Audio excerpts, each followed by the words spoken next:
In 1822, 250 settlers boarded ships in London, bound for a tropical paradise in Central America called Poyais. They carried Poyasian currency, Poyasian passports, and official land grants for a territory described as a lush, developed Eden with a capital city of white stone cathedrals and gold-paved streets. There was only one problem. Poyais did not exist. It was a masterpiece of fiction created by one man who would go down in history as the most audacious con artist to ever live. This is the story of Gregor MacGregor, the self-proclaimed Prince of Poyais. To understand the scale of the deception, we must first understand the man. Gregor MacGregor was born in 1786 in the rugged highlands of Scotland. He came from a long line of warriors, a member of the infamous Clan Gregor, a family so troublesome that the British Crown had once outlawed their very name. At the age of 16, he joined the British Army. He was a tall, handsome man with an aristocratic bearing and a natural talent for command. He served in the Peninsular War, rising to the rank of captain, but his ego often outpaced his rank. He was a man who craved the finery of the elite, spending fortunes on uniforms and horses he could not afford. Eventually, he sold his commission and looked for a grander stage upon which to play his part. That stage was South America. In the early 19th century, the continent was a tinderbox of revolution. Simon Bolivar, the great liberator, was fighting to break the chains of Spanish rule, and MacGregor saw an opportunity. He arrived in Venezuela in 1812, styling himself as a wealthy Scottish aristocrat and a brilliant military strategist. He wasn't entirely a fraud yet. He was a genuinely capable soldier. He fought with distinction, led daring retreats through the jungle, and even married Josefa Antonia Andrea Aristigueta y Lovera, Bolivar's own niece. By the time he returned to London in 1821, he was no longer just Gregor MacGregor. He was a hero of the South American Wars, a general of Venezuela, and a man of immense perceived importance. But he wanted more than just a military rank. He wanted a kingdom. He arrived in London and began circulating a story that sounded like something out of a fairy tale. He claimed that during his time in the Caribbean, he had been granted a vast tract of land by the king of the Mosquito Coast. This territory, covering some 8 million acres in what is now modern-day Honduras, was called Poyais. According to MacGregor, he had been named the cacique, or prince, of this sovereign nation. The timing was perfect. London was in the grip of a speculative frenzy.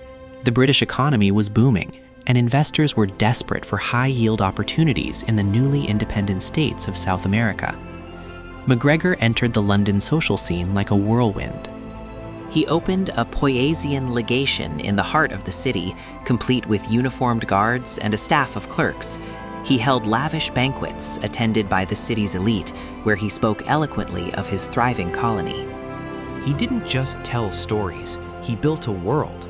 He commissioned a 350-page guidebook titled A Sketch of the Mosquito Shore, including the territory of Poyais, written under the pseudonym Captain Thomas Strangeways.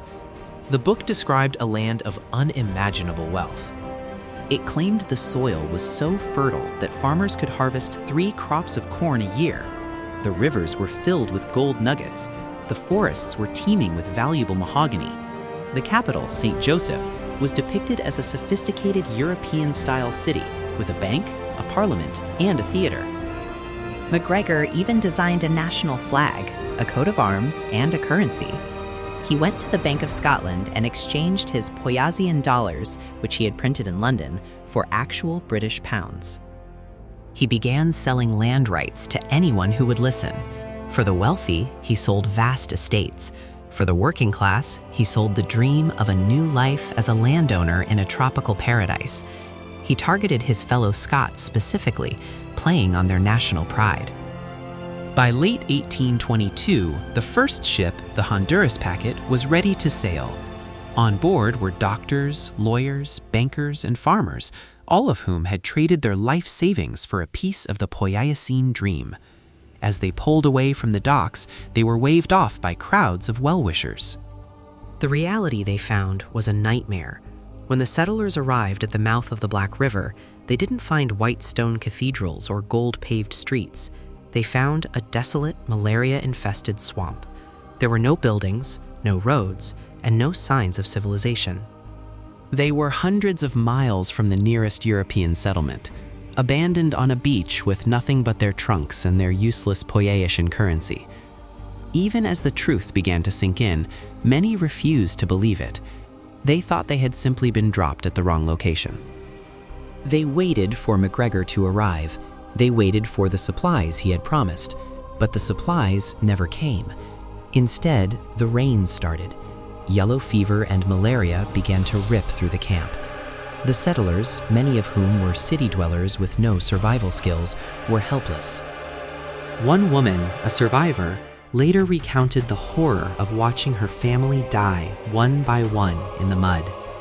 Of the 250 settlers who sailed for Poyais, only about 50 survived. They were eventually rescued by a passing ship from British Honduras, whose captain was horrified to find British subjects dying on a barren beach in the name of a country that didn't exist. When news of the disaster reached London, it caused a national scandal. The press labeled MacGregor a murderer and a thief. You would think this would be the end of the story, but MacGregor was a master of more than just the con. He was a master of escape. Before the survivors could return to England to testify against him, MacGregor fled to France. He didn't go into hiding. Instead, he did the unthinkable. He tried to do it all over again. He began courting French investors, using the same maps and the same lies. However, the French authorities were more suspicious than the British. They noticed a sudden influx of people applying for passports to a country they had never heard of. They arrested MacGregor and put him on trial. In a display of sheer, unadulterated charisma, MacGregor managed to blame his subordinates for the misunderstandings surrounding Poyais. Through a combination of legal maneuvering and his own persuasive testimony, he was acquitted.